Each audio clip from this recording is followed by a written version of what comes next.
Bela negara. Kami mengucapkan Dirgahayu kemerdekaan Republik Indonesia ke-80. Merdeka, merdeka, merdeka. Baik. Hari ini ya, di hari kemerdekaan Republik Indonesia yang ke-80, saya diskusi bersama dengan Abang Da yang meluangkan waktu ya di hari kemerdekaan Republik Indonesia yang ke-80, 17 Agustus 2025, untuk berdiskusi terkait dengan nilai-nilai bela negara dan bela negara yang wajib diketahui dan bisa dimanfaatkan ke depan dan yang bermanfaat untuk masyarakat di wilayah Indonesia. Baik, Abang Da, terima kasih banyak. Terima kasih banyak, Adinda, untuk kunjungannya nih, yang kesekian kali ya. Ini udah kesekian kalinya kali ya, Bang. Tapi ini beda topik. Beda topik. Ini beda topik, Bang. Jadi sebelum-sebelumnya kita lebih membahas terkait dengan case yang apa namanya yang tingkat nasional ya, yang apa namanya yang berkembang di masyarakat. Berkembang di masyarakat ya. Isu-isu hukum ya. Isu-isu hukum. Dulu pernah juga terkait dengan apa itu PBH, itu pro bono. Iya, pro bono. Kemudian terkait dulu kasus Vina ya. Pernah Vina, juga. ya, kebetulan kasus Cirebon. Abang Da ini adalah salah satu penasihat hukum ya dulu di 7 ya terpidana. Nah, kali ini beda topik ini yang memang unik dan ini hal yang belum yang apa namanya itu yang baru ya. Sebenarnya sudah lama ya. Sebenarnya sudah lama. Tapi perlu pendalaman Abang Dal ya. Siap. Oke. Mungkin Abang Dal bisa apa namanya ya, bisa memberikan sedikit apa namanya terkait ke kami lah pemahaman terkait bela negara ini, Abang Da. Saya melihat ini kan ada apa namanya uniform yang berbeda ini kan? Iya. Ada warna-warna seperti angkatan laut ya. Kayak marinir ya, mirip marinir ya, Abang Da. Oke, silakan Abang Da. Mungkin cerita bagaimana. Terima kasih Adinda sudah menyempatkan waktu untuk kita bisa diskusi. Siap. Terkait tadi topiknya adalah bela negara. Tadi sempat disinggung terkait bela negara, terus kenapa uniform yang saya pakai ini gitu ya. Sebenarnya ini uniform yang kami dapat secara resmi dari waktu kami menjadi mengawali sebagai kader bela negara di Kementerian Pertahanan Republik Indonesia di bulan Januari. Jadi saya dengan beberapa teman-teman, ada 50 orang kami, ya ada 50 orang se-Indonesia, tapi kebetulan waktu itu mungkin hanya 5 provinsi waktu itu yang mewakili, gitu. 50 orang itu kami ikut dalam PKBN namanya, gitu ya. PKBN. Jadi pembinaan kesadaran bela negara, ya. Pembinaan kesadaran bela negara atau PKBN itu kami ikuti, dan kami angkatan pertama dengan nama angkatan. Kita punya nama angkatan juga, Dinda. Ada angkatan? Ada. Nama angkatannya itu Caraka Sandhya Ksatria. Nama itu didapat dari hasil kami berdiskusi pada saat kami menjalani diklat bersama dengan para widya iswara yang luar biasa dari 3 matra, dari TNI Angkatan Laut, Angkatan Udara, dan Angkatan Darat. Nah, jadi kami digembleng di sana. Memang sih singkat ya, 5 hari, tapi 5 hari itu cukup sangat berarti untuk memberikan satu pemahaman ya, kenapa bela negara itu harus kita ikuti, atau kenapa bela negara itu harus dihayati oleh semua warga negara ya. Pada prinsipnya bela negara ini bukan hal yang diawang-awang. Ini adalah sesuatu yang memang diharapkan, bahkan konstitusi kita pasal 27 ayat 3 yaitu menyebutkan setiap warga negara ya berhak dan wajib ikut serta dalam upaya pembelaan negara. Nah, kira-kira ini.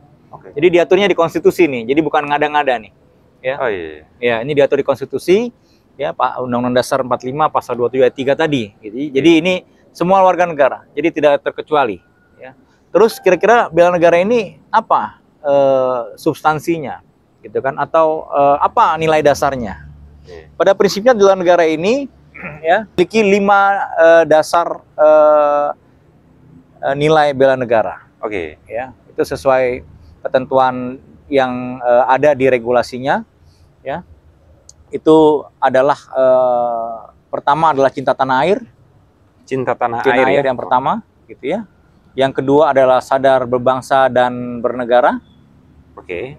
Yang ketiga, setia pada Pancasila sebagai ideologi negara. Oke. Yang keempat, rela berkorban untuk bangsa dan negara. Rela berkorban. Dan yang kelima, kemampuan awal bela negara. Oke. Ya, ini 5 nilai bela negara yang artinya harus menjadi apa istilahnya itu bisa dihayati oleh semua warga negara. Gitu. Oke. Ini sangat menarik ya, Bang Huda. Ini pembentukan apa namanya dasar dari bela negara ini sangat didukung ya oleh konstitusi. Ya. Yang memang tadi Abang sudah sampaikan itu di pasal 27 ya. Ayat 3 Undang-Undang Dasar 1945. Ya. Nah, ini kan hal-hal yang jujur mungkin saya juga terkait bela negara ini, sekalipun dalam menjalankan profesi ya Bang Da, mungkin terkait dengan ini aja saya masih buta. Mungkin dengan apa namanya tampilan yang berbeda, dan dari tampilan itu saya melihat ada apa namanya ada cahaya ya, dibilang cahaya yang memang menerangkan ya begitu pentingnya yang namanya bela negara. Ini dari tapi saya nggak tahu nih artinya dari Abang udah punya apa namanya itu punya uniform, saya melihat ini sangat menggentarkan ya, menggentarkan apa namanya dari pencahayaannya aja. Saya nggak ngerti maksudnya bagaimana, tapi dari pencahayaannya saya melihat oh ya ini sangat menggambarkan dengan apa namanya itu tadi apa namanya jiwa ya, jiwa ya. Nah, oke, Abang. Oke, berarti untuk mendapatkan uniform ini nggak gampang juga ternyata ya. Jadi 5 hari, 5 hari. 5 hari itu adalah yang namanya PKBN ya. Oke. Nah, PKBN itu artinya itu untuk apa namanya biar setiap warga negara itu bisa mengikuti setidaknya pendidikannya dulu. Ya, kita ada diklat. Diklatnya latihan ini ya, diklat itu kami jalankan itu di Pusdiklat Bela Negara Kementerian Pertahanan yang ada di Rumpin Bogor. Daerah Rumpin. Di Rumpin. Semua 5 provinsi itu datang semua sana. Jadi kita dikumpul pertama itu memang ada checkpointnya itu di di Kementerian Pertahanan yang waktu itu kita dikumpul di Jalan Salemba ya. Dari Salemba kita di briefing sebentar oleh para pelatih. Ya kan, pelatihnya juga bukan kaleng-kaleng. Wah, luar biasa lah. Ya, jadi ini memang PDHL ya, pakaian dasar latihan sebetulnya. Ya, PDHL. Jadi ini yang kita gunakan. Ini sebenarnya kalau kita cermati ya, saya pernah mencermati tekstur dan polanya.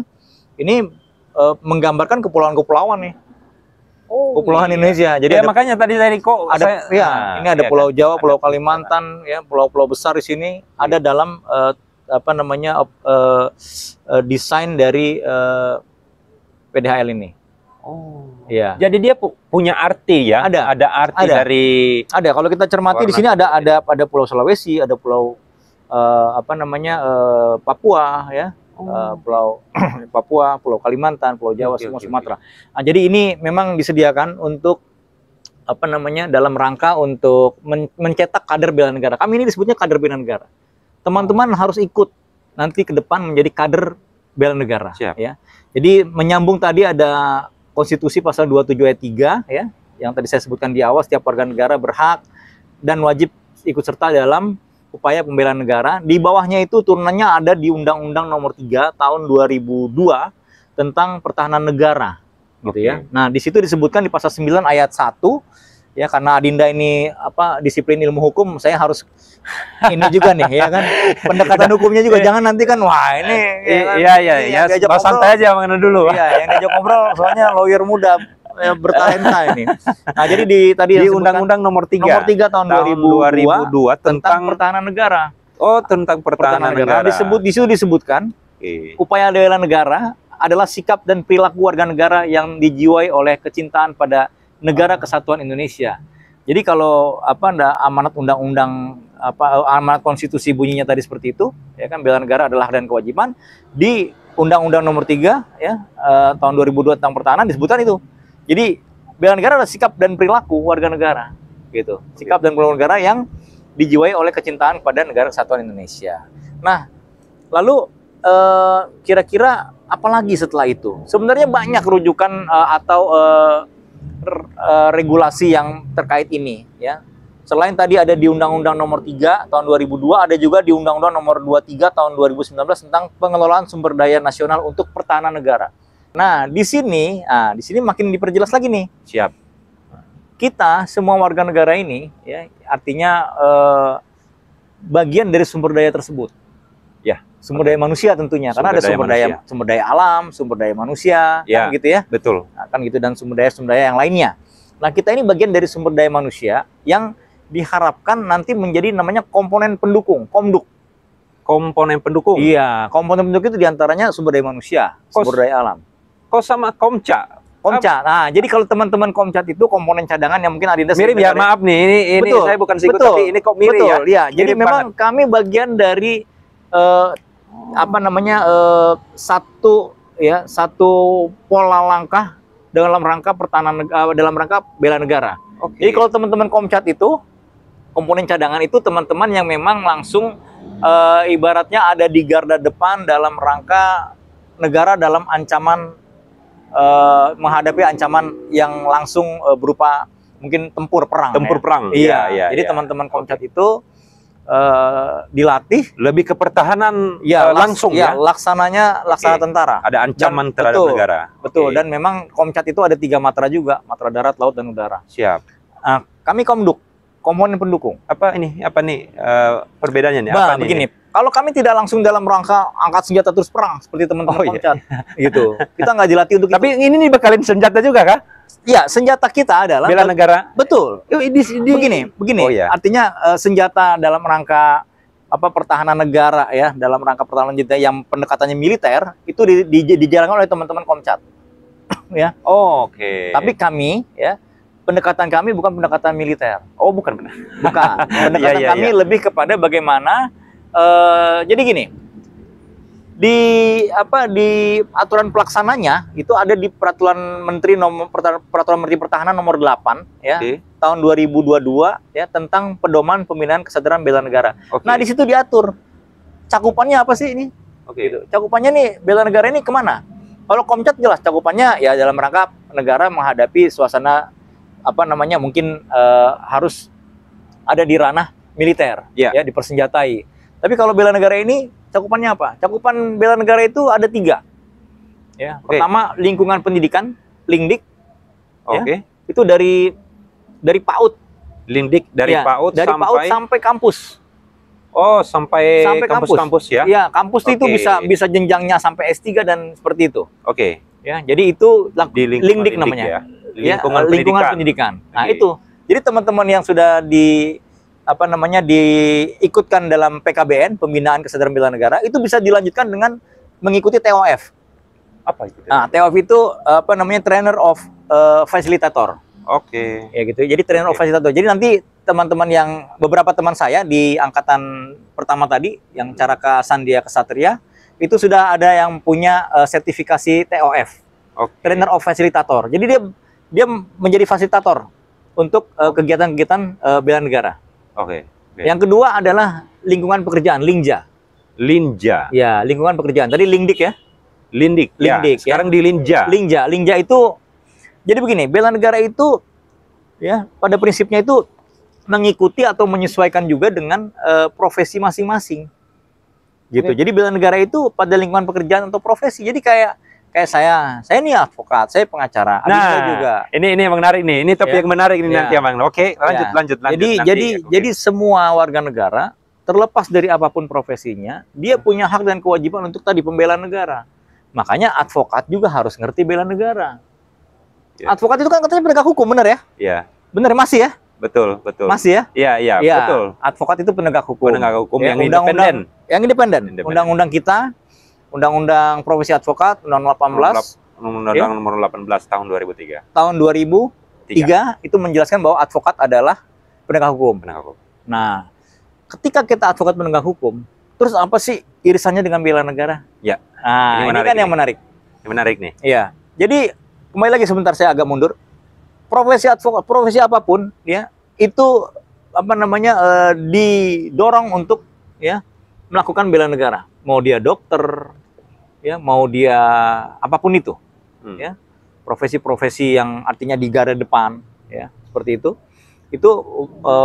punya kewajiban untuk menjalankan bela negara. Apalagi advokat. Yeah. Nah, ya kan? Nah, advokat ini kan ada di semua lini, Bang Genu, bener ya? Betul, iya. Iya, di perkara pidana ada. Ketemu Bang Genu lagi advokat. Iya, iya. Perkara perdata ketemu lagi. Iya, iya. Ya kan tata usaha negara di mana kita harus melawan betul. Mungkin keputusan keputusan pejabat yang tidak sesuai. Katun ya. Advokat juga. Advokat juga, betul. Ya kan pendampingan masyarakat marginal dan lain-lain advokat juga. Nah, itulah bagian bagian di mana profesi advokat ini perlu dan wajib untuk tahu tentang bela negara, dan tidak hanya tahu tapi menjiwai ya sebagai apa tadi itu disebutkan sebagai sikap dan perilaku gitu. Jadi menurut saya terpanggil sebagai advokat, saya terpanggil untuk saya pingin ya kan memiliki sikap dan perilaku bela negara. Sebagai seorang advokat. Bang Dan, mungkin saya menarik dengan topik ini, nanti saya akan kembali ke itu. Tadi ada 3 ya Bang Dan, di Linja, kemudian Linja, yang terakhir apa ini? Lingkungan pemukiman, Lingkim. Nah, Lingkim, lingkungan pemukiman. Nah, jadi Lingkim itu mungkin ada di seperti kampung nelayan, terus desa-desa, tidak terlepas juga perkotaan kayak begini, lingkup perkotaan, kan gitu ya. Karena kenapa sih harus bela negara? Nah, itu pertanyaan lanjutannya. Ya kan? Kenapa harus bela negara? Itu harus ruang lingkupnya itu ada di pendidikan, ya, di pekerjaan dan di lingkungan. Karena begini, kita tidak bisa tidak bisa menutup mata bahwa ancaman, hambatan, tantangan itu ada di depan mata. Ya kan? Ada di depan mata. Bayangkan sekarang kita mungkin Adinda pernah tahu bahwa komunikasi sekarang sudah borderless, nggak ada lagi batas. Ya, artinya internet itu bisa ada di semua ruang-ruang kehidupan. Ya kan? Di ruang hampa pun jangan-jangan ada internet. Artinya begini, tidak semua informasi itu yang kita dapat itu adalah informasi yang baik dan berguna. Banyak informasi juga yang berbahaya. Termasuk berbahaya untuk keutuhan negara. Berbahaya untuk kedaulatan negara. Nah, disinilah perannya, di mana teman-teman ya warga masyarakat pada umumnya ini harus bisa ada di garda terdepan pembelaan negara melalui ini tadi. Gerakan bela negara lah boleh disebut. Menurut 3 ya? Iya. 3 cakupan lingkup. 3 cakupannya. Iya, 3 cakupan di lingkungan pendidikan, lingkungan pekerjaan, dan lingkungan pemukiman. Oke, Abang Dag. Nah, ini sebenarnya bela negara ini dia ini memang berbentuk badan atau yang memang ini di bawah ini kementerian menarik. Atau ini menarik. Ini langsung keputusan dari Pak Presiden ini kan? Menarik pertanyaan. Itu bagaimana ini? Jadi begini, tadi saya kembali. Ini rujukannya adalah konstitusi, amanat konstitusi. Pasal 27 Pasal 7 ayat 3. Pasal 7 ayat 3, setiap warga negara berhak dan wajib ikut serta dalam upaya pembelaan negara. Setiap warga negara. Jadi dalam pemahaman ini, ya kan, saya melihatnya ini tidak dimonopoli oleh satu lembaga saja. Tapi, ya kan, alhamdulillah puji Tuhan, Kementerian Pertahanan menyediakan secara khusus mungkin peranatanya sampai dengan pusat pendidikan dan latihan, Pusdiklatnya. Pusdiklatnya namanya Pusdiklat Bela Negara. Jadi Menteri Pertahanan itu menyediakan fasilitasnya. Betul. Betul. Jadi Menteri Pertahanan, tadi saya sebutkan tadi ada PP ya, peraturan menteri Permen ya. Ya, Permen nomor 8 tahun 2022 tentang pedoman pembinaan kesadaran bela negara itu ditandatangani ya oleh Bapak waktu itu presiden kita nih sekarang Pak Jenderal Prabowo. Oke. Ya, itu peraturan menterinya ditandatangani oleh beliau. Ini zaman beliau nih. Zaman beliau. Oh, zaman Pak Prabowo. Sekarang. Iya, presiden kita sekarang. Pada saat beliau jadi Menteri Pertahanan. Prabowo Subianto ini. Iya. Oke. Begitu. Jadi jadi sebenarnya bela negara ini di zaman Pak Presiden ini Prabowo Subianto yang terhormat ya. Memang ini bela negara ini sudah ada, begitu atau gimana? Ya, jadi sebetulnya sebelum beliau juga sudah ada. Sudah ada, gitu kan? Sudah ada. Mungkin seingat saya ada zaman Pak Menteri Riamizar Triakudu juga sudah itu tuh digalakkan ya.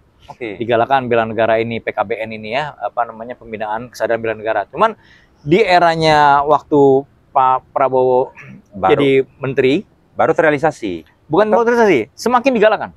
Oh, semakin digalakkan. Semakin digalakkan.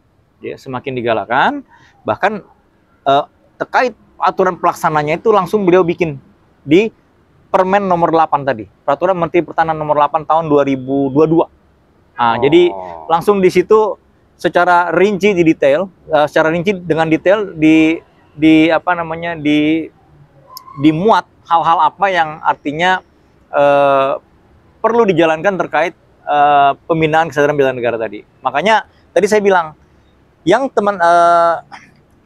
artinya ketika kita sudah sebagai kader bela negara ya, apalagi lanjut menjadi fasilitator bela negara gitu ya, itu kita langsung integral dengan Kementerian Pertahanan, dalam hari ini Direktorat Bela Negara.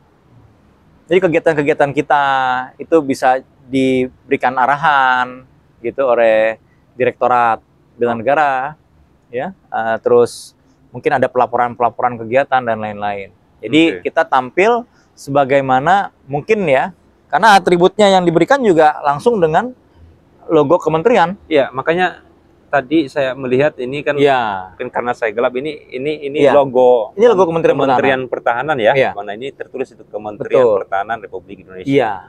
Jadi kami hadir seperti ini. Jadi makanya nggak bisa main-main juga gitu kan. Kalau sudah melekat ini, kami bersertifikat juga, apalagi nanti misalnya ada yang sudah jadi fasilitator, itu lebih melekat lagi tuh. Artinya dia bisa bikin program. Izin, ini Abang Da, ini nggak apa-apa dengan saya wawancara seperti ini kah? Nggak apa-apa, karena nggak apa-apa. Betul. Takut, ini saya khawatir juga nih ya, takutnya. Ini memberikan pemahaman melalui itu ya? Karena ini sebenarnya ini bagian dari tugas saya juga.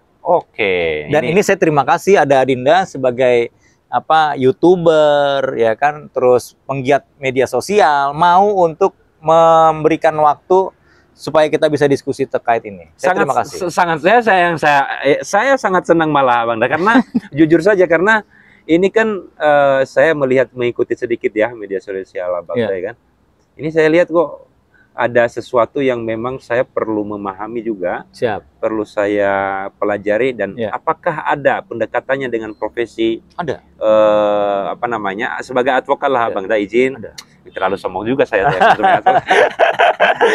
Tapi saya melihat semangat di sana. Terus saya melihat beberapa kali ada Abang Da mengikuti pelatihan itu di media sosial. Makanya saya sangat, kapan ya saya bisa bertemu langsung kan, karena saya pengen tahu juga, dan masyarakat ini harus tahu, apalagi tadi betul. Ini bukan hanya buat orang yang sudah punya pekerjaan yang berprofesi, tapi ini tadi kan ada di sini tuh lingkungan pendidikan dari PAUD sampai universitas, sampai perguruan tinggi ya Bang Da, dan lain-lainnya. Ini langsung ya Bang Da dari Menteri Pertahanan ya.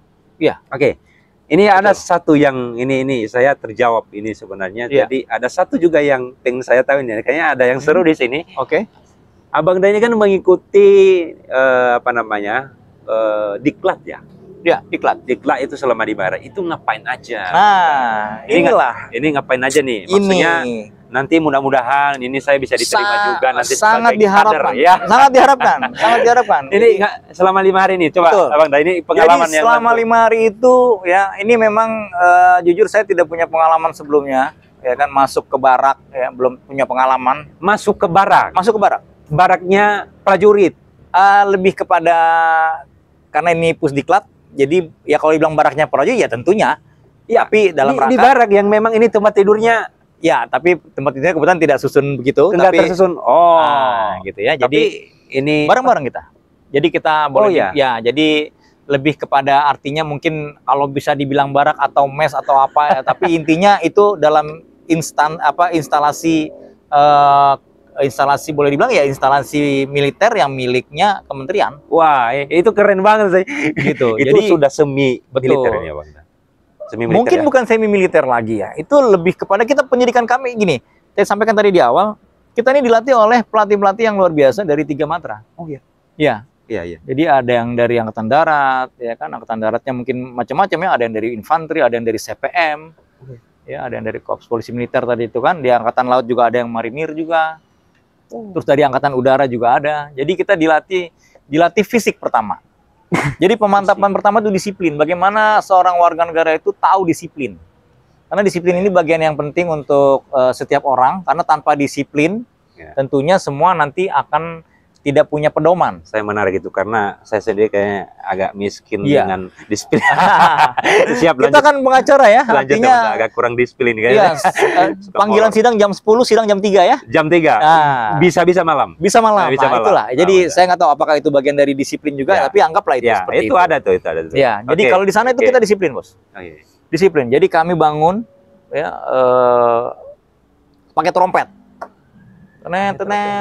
Ya, kita dibangun oleh trompet pagi dari yang artinya memang sudah biasa untuk teman-teman yang militer itu pasti sudah terbiasa dengan itu, dan saya yang tadinya tidak pernah tahu akhirnya saya harus ngikutin ini. Ini benar-benar prajurit ini. Iya, benar prajurit. Jadi prajurit. Setuju, ya kan? Oke, lanjut. Benar prajurit. Jadi kita bangun oleh trompet, ya kan, persiapan semua teman-teman yang sholat pagi, sholat subuh, persiapan sholat subuh. Ya kan, dari tadi tempat kita ini dari mes lah atau barak itu kita kumpul baris semua.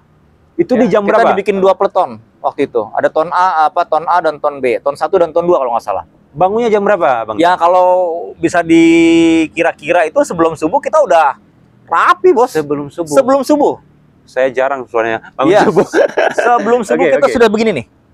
Ya kan? Nggak ada yang mencong-mencong lagi. Sepatu udah terikat rapi. Ya kan, topi sudah terpasang, ya, ransel sudah dipakai. Dan itu sebelum subuh kita sudah keluar dari mes, dari barak, tidak ada satupun yang boleh ketinggalan. Jadi kalau teman kita ketinggalan satu peleton tunggu. Jadi disitulah dipupuk kebersamaan. Ini memang luar biasa. Ya kan, mungkin bagi saya pribadi yang tidak pernah ada di suasana itu, mungkin hari pertama, hari kedua itu sangat jenuh.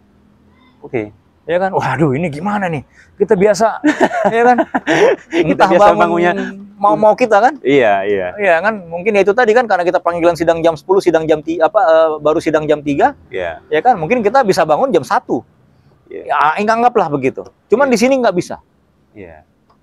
Jadi satu teman ketinggalan kita harus tunggu, artinya di situ dipupuk disiplin, ya kan, rasa kebersamaan, disiplin.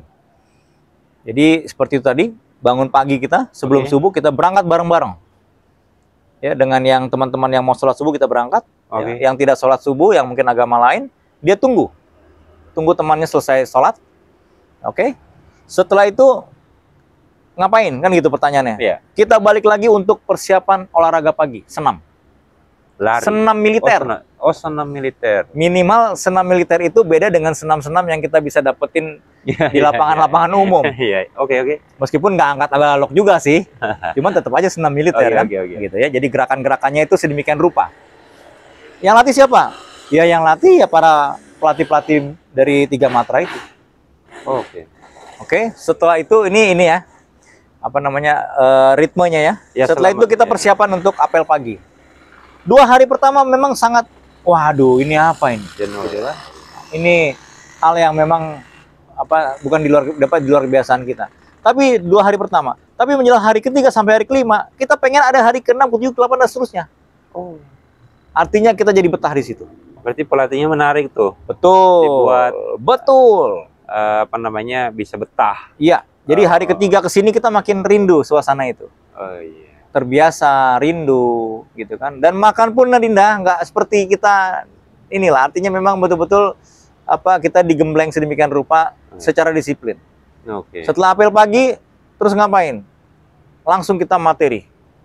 Materi yang pertama itu adalah kita dilatih untuk bagaimana ini penguatan disiplin lagi ya. Itu PBB. Pendidikan baris berbaris. Gitu kan? Oke. Itu yang kami dapat. Awal PBB. Awal PBB. Selanjutnya selama 5 hari ini apa lagi? Betul. Setelah PBB, ya kan? Di jam 8.00 itu kita masuk kelas.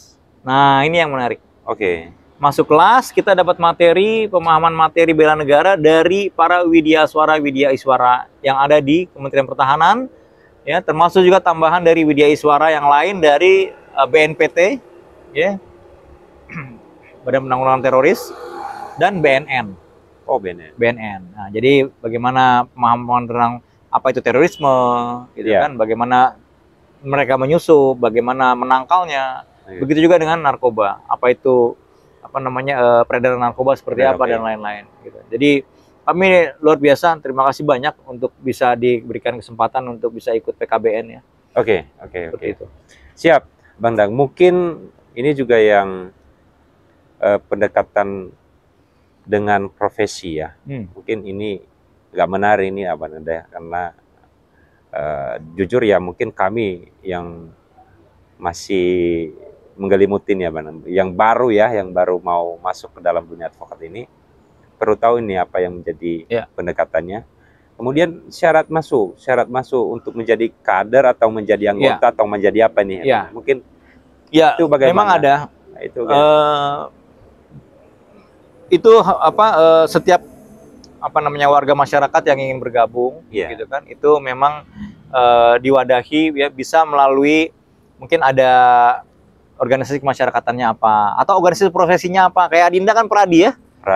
Jadi advokat Pradi mungkin bisa bersinergi ya dengan itu tadi Direktorat Bela Negara ya kan, menyampaikan kesiapan bahwa kami ada kesiapan mungkin ada personil advokat yang ingin ikut PKBN, pembinaan serba bela negara, dan diharapkan juga sebenarnya peranan advokat ini bisa lanjut kepada fasilitator, karena advokat ini kan sebenarnya orang-orang yang punya banyak pemahaman menurut saya. Pemahaman hukum udah pasti, ya kan, pemahaman kemasyarakatan juga, pemahaman tentang lingkungan juga dan lain-lain. Jadi sangat diharapkan sebetulnya advokat ini bisa maksimal untuk bisa mendukung ini tadi ya, artinya kegiatan atau program-program bela negara ini. Gitu. Jadi tadi bagaimana cara ikutnya sebenarnya gampang. Artinya bisa ya induk organisasi menyurati menyurati Kementerian Pertahanan, Direktorat Bela Negara ya, menjelaskan ya, mungkin ada anggaran dasar rumah tangga yang disampaikan di sana, menjelaskan kira-kira apa yang diharapkan gitu kan, bisa ikut dalam PKBN tadi ya, program diklat PKBN, terus bisa dilanjutkan dengan fasilitator. Sebenarnya banyak dibutuhkan yang seperti ini, cuman memang itu sudah diklat-diklat itu sudah terjadwal. Jadi sudah ada jadwalnya. Jadi yang terdekat ini untuk fasilitator itu di bulan September. Itu untuk fasilitator. Jadi TOF ya, Trainer of Facilitator. Nah, jadi itu 14 hari, lebih lama lagi. Nah, jadi kita di sana teman-teman saya banyak dari Caraka Sandhya Ksatria itu sudah beberapa yang ikut kemarin di bulan Juli. Nah, bulan Juli itu ada TOF gitu ya. Nah, ini ada September. Bulan September. Berarti kalau pun ada yang tertarik, masyarakat bukan perorangan, tapi dia lebih ke dari organisasi. Dia mesti ada organisasi dulu. Kemudian mungkin ada lembaganya yang bisa diterima untuk rekomendasi. Jadi kalau perorangan nggak bisa lah, Abang Daya, nggak bisa ya, artinya kalau perorangan itu mungkin karena ini kan yang dipanggil itu kan dari unsur apa misalnya. Dari unsur apa, betul ya. Jadi lebih jelas ya. Betul. Lebih jelas ini berasal dari mana. Betul. Jangan juga tiba-tiba ada orang nongol satu orang gitu ya. Atau mungkin bisa juga direkomendasi oleh Kesbangpol setempat. Bisa gitu ya. Kesbangpol yang merekomendasi warga ini untuk bisa diikutkan PKBN, bisa. Iya. Tapi dari kan tetap aja kan melakukan melalui organisasi juga ya, melalui. Betul. Oke, Abang ini banyak sekali yang hal-hal menarik di Iya. sini yang memang Betul. Jujur saja ini saya baru tahu juga ternyata ini ada beberapa manfaatnya ya, yang kemudian terutama ini di masyarakat begitu pentingnya mengerti bela negara dan turut menjadi bagian ya dalam bela negara. Jadi kader bela negara. Jadi kader bela negara Bang Daya yang memang nanti ini akan menjadi komduk ya. Komponen ini menjadi komponen pendukung ya. Untuk pertahanan. Pertahanan atau bagaimana? Ya, jadi komponen pendukung, betul. Jadi sesuai tadi yang saya sampaikan tadi, artinya ada di Undang-Undang Nomor 3 tahun 2002 ya tentang pertahanan negara. Ya, jadi upaya bela negara itu adalah sikap dan perilaku warga negara yang dijiwai kecintaan terhadap negara kesatuan Indonesia. Artinya, ya kan di sini kita ini sebagai sumber daya manusia gitu ya, itu punya peranan yang strategis karena tadi di Undang-Undang Nomor 23 tadi tahun 2019 tentang pengelolaan sumber daya nasional untuk pertahanan negara ya, SDM itu adalah bagian dari sumber daya yang masuk dalam komponen pendukung pertahanan negara gitu, komponen pendukung pertahanan negara. Jadi kalau lebih spesifiknya lagi, pertahanan negara yang sifatnya pertahanan militer tentunya teman-teman yang di bidangnya. Tapi kita ya artinya bagian dari pertahanan negara yang juga merupakan sumber daya nasional sebagai komponen pendukung. Kita memang bukan tidak. Jadi begini, boleh diilustrasikan begini. Kita ini diharapkan ada di garda terdepan untuk menangkal itu tadi, ya, untuk menangkal dan menghadapi tantangan, hambatan, ya, dan ancaman. Kita di garda terdepan. Kenapa? Karena kita tuh masuk ke lingkungan tadi, bahkan lingkungan pendidikan dari tingkat PAUD. Kita ajak anak-anak TK, gimana sih anak TK, ya kan, adik-adik, anak-anak yang masih usia PAUD ini, kita ajarkan supaya lingkungan bersih, saling menghargai, toleransi antar sesama. Dari kecil mereka sudah ngerti, oh ini kita agamanya lain, kita mungkin ada di suku yang berbeda, tapi mereka tetap bisa, ya, artinya kita bisa membaur gitu kan. Itu baru PAUD. Nah sekarang yang mengkhawatirkan ini kan anak-anak yang mungkin menjelang ya boleh dikata usia remaja. Ya, usia remaja ini kan kita ngeri ya. Artinya banyak kejadian-kejadian kita dengar, tawurannya sudah merajalela sedemikian rupa, ya kan? Di situ mereka juga sudah rawan narkoba. Nah, ini peranan daripada komponen pendukung ini dalam arti sebagai mungkin agen pembaruan ya, bisa dibuat seperti itu sebagai kader bela negara yang agen pembaruan supaya kita menjadi garda terdepan, terhindar nih negara dari ancaman, gangguan seperti itu. Artinya seperti ini membangkitkan kembali ya sepertinya Bang ya. Dulu kan di waktu saya aja di sekolah itu kan ada pemahaman terkait dengan pendidikan kewargaan negaraan kalau nggak salah ya. Yang sekarang mungkin itu sudah mulai ya hampir hilang. Sehingga pemahaman orang terkait kenegaraan, terkait dengan undang-undang, terkait Pancasila. Ini ada hubungannya ya? Ada hubungannya. Ini masih konteks dalam pemahaman bela negara juga ya? Ada hubungannya. Yang kemudian yang merupakan di linik ini di dunia pendidikan yang sangat penting nih. Iya betul, sangat penting nih linik nih ya. Sangat penting. Pemahaman terkait bela negara itu. Sangat penting. Jadi sebenarnya simpel gitu kan. Bela negara tuh ngapain sih gitu? Bela negara itu sesimpel ketika kita lihat ada orang buang sampah sembarangan. Langsung kita mungkin kita sampaikan baik-baik ya kan, Pak, ini bukan tempat sampah ya kan, tempat sampahnya ada di sana, jangan buang sampah di sini. Nanti sungainya tercemar. Kan gitu, nanti jadi banjir. Sesederhana itu. Minimal. Ya kan? Dan banyak lagi yang lain. Memberikan kesadaran kepada masyarakat, kira-kira apa sih misalnya mungkin supaya tercegah dari banyak ya teman-teman mungkin yang belum masih sedang menunggu pekerjaan. ya kan, mencari pekerjaan. Ya kita kasih pemahaman supaya mengisi waktu yang ada, ya, sambil menunggu pekerjaan yang mungkin dirasa tepat, ya, supaya tidak jadi apa ya, tidak salah arah lah. Oke. Nah, saya melihat di sini Abang Da di apa namanya itu ada di sini nih. Ya. Tugas dan tanggung jawab, ya. Tugas dan tanggung jawab PKBN. Ya. Ini juga dikaitkan dengan gubernur ya. Oh ya. Dan bupati dan wali kota. Ya. Ini bagaimana? Maksudnya ini. Jadi bagaimana ini? Jadi kembali tadi ya kan, bahwa ini cakupannya adalah seluruh warga masyarakat, seluruh warga negara. Nah tentunya tidak lepas dari perannya para pemimpin daerah, gubernur, bupati, wali kota, kan gitu ya, melalui perangkat-perangkat yang ada, ya kan, mungkin SKPD terkait, ya kan, itu yang artinya membuat satu program bersama-sama dengan masyarakat, ya kan, untuk menciptakan bagaimana pembinaan kesadaran bela negara ini masuk ke lini-lini strategis di masyarakat.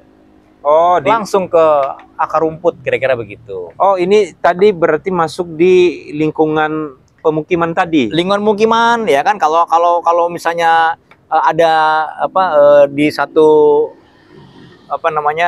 daerah atau provinsi, tentunya ada dinas pendidikannya kan? Dinas pendidikan. Itu betul. Masuknya ke lingkungnya pendidikan, seperti itu. Oke. Jadi memang diharapkan para pemangku kebijakan daerah juga punya andil besar, mempunyai tanggung jawab juga. Mempunyai tanggung jawab seperti itu. Berarti harusnya izin Abang Dang mungkin nanti diberikan pemahaman lebih dalam ya. Harusnya gubernur, bupati dan wali kota harus menjalin kerjasama ya dengan bela negara ini. Iya. Betul. Untuk memberikan pemahaman terkait bela negara di tingkat daerah. Ini kan ini juga penting ini betul. Tingkat pemerintah di daerah ini kan sangat penting ya. Wali kota, bupati yang di bawahnya ada berapa kecamatan? Iya. Ada kelurahan, desa, ratusan ribu desa. Iya. Berapa RT RW? Betul. Ini sangat ini harusnya ya. Tapi ini harusnya dimunculkan oleh pemerintah daerah, atau memang harus disampaikan dulu nih oleh seperti Abang Da sebagai kader bela negara terhadap membunyikan ke pejabat atau pemimpin daerah, contohnya bupati atau wali kota lah, atau bagaimana ini sistemnya? Sistem begini kerjasamanya. Jadi begini. Ini pasti di level pusat sudah dibahas tuntas, ya kan, antar kementerian Pertahanan dengan Kementerian Dalam Negeri, ya kan. Nah, baru masuk ke level pemerintahan daerahnya, ya kan. Nah, di level itu tentunya pemerintah daerah bisa melibatkan kader-kader bela negara yang sudah memiliki sertifikat, gitu. Jadi termasuk juga yang sudah memiliki sertifikat fasilitator. Ya, jadi pemerintah daerah bisa bekerja sama, menggandeng, ya. Mungkin yang seperti saya dan teman-teman jalani, gitu kan, kita sudah ikut pembinaan, mendapat sertifikat, kita bisa diikutkan di program yang ada di pemerintahan daerah, gitu. Ya, karena kita bisa misalnya cakupannya Lingdik, kita masuk ke sekolah. Ya, kita masuk ke sekolah, apalagi tadi terkait yang saya bilang tadi fasilitator, dia sudah bisa bikin program tuh. Programnya sudah dibuat sedemikian rupa, untuk ke sekolah dia punya apa yang mesti disampaikan, untuk lingkungan pemukiman apa yang mesti disampaikan, untuk lingkungan pekerjaan apa yang mesti disampaikan. Jadi lingkungan pekerjaan itu sama seperti profesi begini, ini advokat nih. Advokat, ya kan, mungkin dokter dan lain-lain. Jadi yang pasti tadi pertanyaannya perlu saya tegaskan, jadi pemerintah daerah itu bisa menjalankan kerjasama, ya, atau kita bisa menawarkan diri sebagai kita nih kader bela negara yang sudah bersertifikat, gitu kan, kita komduk, komponen pendukung, kita siap mengikuti apa yang jadi programnya pemerintah daerah, ya, misalnya seperti itu. Misalnya kita perlu, karena ini dalam tadi yang di Peraturan Menteri Pertahanan Nomor 8 Tahun 2022 itu tentang pedoman pembinaan kesadaran bela negara itu, pertama ada sosialisasi, ini tahapannya. Terus diseminasi, ya, bikin seminar-seminar seperti itu. Iya. Terus baru pendidikannya sendiri, diklat PKBN, ya. Baru fasilitator. Nah, jadi kita bisa nih untuk yang yang sudah ikut diklat di Pusdiklat Kemhan, ya, Pusdiklat Bela Negara Kemhan bisa nanti memberikan apa istilahnya ya, sosialisasi minimal ke masyarakat. Sosialisasi kan gampang kan, tinggal kita hubungin Pak RT, Pak RW, ya kan, kita mau sosialisasi mengenai bela negara. Ya. Tolong disediakan waktu, tempat, ya kan, dan mungkin ya sarana pendukung lainnya. Ya. Tolong dikumpulkan warganya, Pak. Ya, di hari ini, jam ini, sekian waktu kita mau adakan sosialisasi. Oke. Nah, seperti itu. Itu simpelnya begitu. Jadi pemerintah bisa menjadi fasilitator. Sangat harus bisa dituntut untuk jadi fasilitator. Bela negara juga ya, harus betul. Bersedia memberikan betul. yang bagi yang sudah mendapatkan kader-kader yang sudah mendapatkan sertifikasinya. Iya. Jadi jangan dikantongin aja tuh sertifikat, ya kan? Karena ilmu 5 hari, ya kan, harus bisa menjadi bermanfaat bagi yang lain. Iya. Gitu kan? Ini istilahnya ya, bagian dari penguatan bagaimana kami ini sudah ikut pendidikan selama 5 hari. Jadi nggak main-main ini. Jadi jujur aja 5 hari itu cukup sangat berarti, ya, karena kami kembali lagi diajarkan disiplin oleh para pelatih yang luar biasa dari 3 matra, dan diberikan materi-materi oleh Widya Iswara yang luar biasa. Jadi kalau boleh agak sedikit, ini Widya Iswara yang memberikan materi ke kami itu secara strata kepangkatan itu pangkatnya kolonel. Kolonel. Yang langsung melatih? Langsung. Oh iya. ini berarti dan secara kami baca dari mungkin riwayat yang pendidikan itu rata-rata ya alumni dari Akabri atau alumni dari angkatan Akmil, ya, AU dan AAL. Oh iya, jadi alumni akademi lah beliau itu. Siap. Jadi bisa ngebayangkan kan? Iya. Sedemikian seriusnya pemerintah dalam hari ini Kementerian Pertahanan untuk membentuk kader-kader bela negara. Iya. Begitu. Oke, ini sangat menarik ini. Ini kan kalau ini 3 matra. Itu kolonel semua. Yes. Kolonel. Oh iya. Kolonel semua. Selama 5 hari mereka di sana. Ya, kami di sana mereka dampingin. Bapak-bapak Widya Iswara itu ya mendampingi kami. Gimana rasanya ketemu ini sepatu melayang ini? Sebenarnya atau enggak ya? Enggak juga ya. Ini sih. Jadi begini, memang ada lebih ke fisik juga ya, memang lebih ke pemahaman. Ya, memang ada betul pemahaman, tapi memang ada terkait disiplin. Ya, disiplin itu ya ada hukuman-hukuman juga yang kami terima, tapi hukumannya ya memang ya hukuman-hukuman yang wajar. Ya, karena bukan dilatih untuk jadi prajurit. Iya, ya kan, artinya hukuman yang wajar untuk disiplin. Gitu, untuk disiplin. Jadi pendekatannya itu sangat-sangat humanis, gitu kan, meskipun yang melatih itu luar biasa, ya kan, orang-orang dalam kapasitas tertentu, ya kan, pelatih-pelatih yang luar biasa, termasuk pelatih fisiknya juga. Tapi kita sangat diberikan suasana yang humanis, gitu. Karena diharapkan juga kita artinya meskipun ada latihan-latihan yang agak militer, tapi tentunya diharapkan juga kita juga lebih memiliki rasa disiplin yang tinggi. Itu yang diharapkan. Oke. Ya, mungkin ini ya Bang Da, ada tadi beberapa ini ya, di lingkungan pendidikan, lingkungan profesi nih. Ya. Mungkin ada yang mau dijadikan pesan atau yang perlu ditegaskan. Contohnya ini Bang Da di dunia advokat ya. Dunia advokat yang ada beberapa organisasi apa nih yang pengen Abang Da sampaikan dari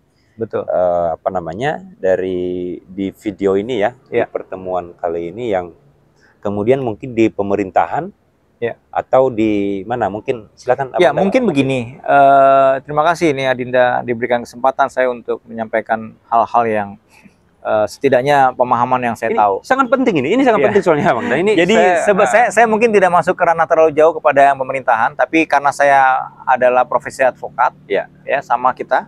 ya kan, dan juga ribuan teman-teman advokat lainnya, gitu kan. Betul. Menurut saya ya advokat ini punya peranan yang sangat strategis, sangat amat strategis. Karena kalau bicara hukum tidak lepas peranan advokat, gitu ya, di semua lini. Jadi karena strategisnya peranan advokat ini, maka kembali lagi tadi bahwa bela negara itu dijalankan menurut profesinya masing-masing. Saya pikir ada baiknya ya advokat ini melibatkan diri secara maksimal untuk membentuk jati diri ya sebagai apa namanya yang bisa memberikan kontribusi aktif kepada negara dalam hal ini dalam rangka bagaimana ya artinya person-person atau masing-masing individu advokat itu bisa berperan aktif ya memberikan kontribusinya untuk bela negara tadi ya, karena menurut saya bela negara ini bukan hal yang diawang-awang ya, kalau bukan kita siapa lagi, kalau bukan sekarang kapan lagi ya.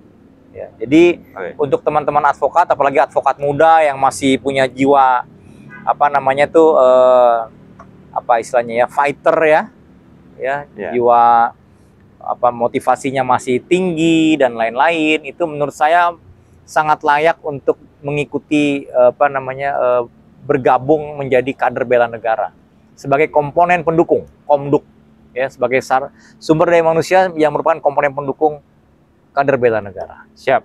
Terima kasih ya Bang Da. Mungkin mudah-mudahan ini ya, karena harusnya yang langsung bisa memahami penjelasan yang bisa menonton nanti ya. Siap. Apa maksudnya bela negara itu, betapa pentingnya itu bela negara, dari punya kita anak dari PAUD sampai di perguruan tinggi, juga kita di profesi advokat, notaris, dokter segala macam ya. Di lingkungan pekerjaan tadi, kemudian pemahaman bela negara terhadap masyarakat juga mulai dari tingkat dusun desa, kecamatan sampai tingkat apa namanya provinsi ya. Ini juga, dan saya lebih spesifik terkait dengan itu tadi yang terakhir Bang Da, di profesi advokat. Ya mudah-mudahan ini didengarkan oleh semua ketua umum, karena ini sudah banyak nih ya Bang Da, begitu ya, organisasi advokat ya? Jadi mungkin saya sampaikan secara umum aja ya. Nggak apa-apa. Mudah-mudahan ini semua ketua umum yang menonton ya, yang terhormat sekali, dengan hormat, mudah-mudahan ini bisa memahami dan tersentuh terkait dengan betapa pentingnya kita turut dalam apa namanya program bela negara yang langsung ini program di bawah Kementerian Pertahanan. Dan ini saya yakin ini ketika mungkin Pak Presiden mendengar, begitu bangganya ya Pak Prabowo Subianto, karena itu di zamannya beliau ada penguatan peraturan Menteri Pertahanan memberikan pedoman untuk teknis ini ya Bang Da ya. Peraturan pelaksana. Nah, ini kita harapkan nanti jika mau ya lebih tahu, lebih paham, mungkin nanti ini bisa ada yang bisa dihubungin nggak Bang untuk sebenarnya nggak terlalu sulit sih. Nggak terlalu sulit. Ketika ada keinginan dari rekan-rekan advokat ya, tentunya bisa secara organisasi ya bisa menyampaikan ke induk organisasinya. Ya, artinya ada berapa personil yang mereka bisa libatkan untuk diikutkan dalam PKBN tadi ya, pembinaan kesadaran bela negara, untuk masuk dalam diklat gitu ya. Nanti bisa menghubungi Direktorat Bela Negara Kementerian Pertahanan langsung. Ya, nggak apa-apa, nanti bersurat aja. Bersurat, nanti tentunya kan ada komunikasi lebih lanjut kan. Ya, mungkin verifikasi dokumen dan lain-lain, karena itu kan ketika ini bahasannya adalah organisasi advokat, tentunya ADART dan lain-lain itu akan dipertanyakan ya. Dipertanyakan dan ini harus diminta ya, harus lengkap ya. Harus lengkap. Gitu ya. Nanti kesediaannya berapa personil nanti diikutkan, dilihat juga dengan kuota dari penyelenggara. Penyelenggara itu kalau biasanya sih 50 ya. 50 kapasitas gitu ya. Tapi saya nggak tahu apakah mungkin di luar itu bisa diakomodir. Mungkin nanti akan ada, kalau yang penting serius dulu lah. Serius, ada minat, ada ketertarikan, ingin istilahnya bergabung sebagai komponen pendukung kader bela negara. Dan satu lagi, nirlaba. Ya, karena kalau kita di profesi advokat yang biasa pro bono, kita udah nggak heran. Oh ya. ya kan? Nah, ini juga seperti itu. Artinya kita menyiapkan ya segala hal yang kita bisa berikan ke negara gitu ya, tanpa kita harus hitung-hitungan apa dan bagaimana. Kira-kira begitu. Siap. Tapi satu lagi saya sampaikan bahwa pengalaman saya di Pusdikat Bela Negara, kita tidak dikenakan biaya apapun. Oh, ini pembiayaan. Ini mungkin saya terlewat juga tadi ya Bang Da. Itu terkait dengan pelatihan menjadi fasilitator, kita tidak itu dibiayai oleh penyelenggara. Penyelenggara dari Bela Negara ini. Oke. Makanya mungkin karena keterbatasan mungkin anggaran dan lain-lain, mungkin itu tadi ya. Jadi kuotanya dibatasi. Kuota dibatasi. Sementara ini 50, terus berikutnya lagi 50 lagi, seperti itu. Oke. Seperti itu. Bang Da, mungkin ini ada beberapa emblem nih. Oh, Bang Da, mungkin ini yang tadi ini kan sudah jelas bahwa itu karena di bawah Kementerian Pertahanan ya. Ini ada beberapa pin juga ini ya Bang Da. Izin mungkin bisa. Kalau yang ini kebetulan ini kami dapat waktu kami dilantik. Ya, dilantik dalam arti selesainya pendidikan PKBN di Pusdiklat Bela Negara. Setelah 5 hari. Setelah 5 hari kami dapat pin Bela Negara ini. Gitu ya, dapat brevet ya, dan juga sertifikat. Dan sertifikat. Betul, yang menandatangani sertifikat itu adalah Kepala Badan Pendidikan dan Latihan ya, Kabadiklat ya. Kabadiklat Kementerian Pertahanan itu Bapak Mayor Jenderal Zainul Arifin. SAP MSc. Beliau yang memberikan sertifikat terkait PKBN ini. Bintang 2 Mayor Jenderal. Siap. Betul. Oke Bang, dan itu ada 2. Oh, kalau ini pin profesi nih. Melekat profesi. Ini pin pro bono ini kan. Ini Ya, ini kalau satu lagi waktu kita diklat MK. Mahkamah Konstitusi. Ini kan mencirikan bahwa pendekatan antara profesi dengan bela negara ini sangat mencirikan banget ini. Mungkin ada pesan yang penting yang mungkin terkait bela negara ini yang ingin disampaikan, silakan Abang Da. Terima kasih. Terima kasih Adinda Genu. Sekali lagi saya mengucapkan terima kasih banyak ke Adinda sebagai YouTuber plus advokat juga yang punya banyak viewer. Amin. Ini luar biasa Adinda saya ini. Jadi mungkin catatan aja, bukan pesan atau bagaimana. Bagi saya bela negara ini adalah hal yang mutlak ya untuk kita, apalagi profesi advokat. Dan mudah-mudahan setelah saya mengikuti diklat PKBN ini ya, saya bisa juga mengikuti kelanjutannya sebagai mungkin fasilitator bela negara. Harapan saya adalah supaya teman-teman advokat, apalagi advokat-advokat yang masih muda nih ya, bisa ikut juga serta dalam memberikan kontribusi bagi negara melalui sebagai kader bela negara dan menjadi komponen pendukung untuk pertahanan negara dalam rangka memberikan kontribusinya sebagai advokat. Kira-kira itu. Baik, terima kasih banyak Bang Da sudah memberikan waktu yang sudah beberapa kali sebenarnya kita janjian Bang Da, tapi baru sempat sekarang mungkin, dan ini sangat menarik sekali. Semoga ini bermanfaat, dan dalam kesempatan ini saya mengucapkan terima kasih Bang Da sudah bersedia memberikan pemahaman yang cukup lumayan juga ini ya. Kalau saya lihat ini potensinya yang luar biasa ya. Ketika kita harus muncul dan ada di dalam bela negara ini, dan harus dijalani dengan niat ya, dengan niat. Terima kasih banyak Bang. Terima kasih banyak mungkin cukup, masih ada Bang Da yang disampaikan? Cukup. Banyak terima kasih Bang Da. Terima kasih. Bela negara.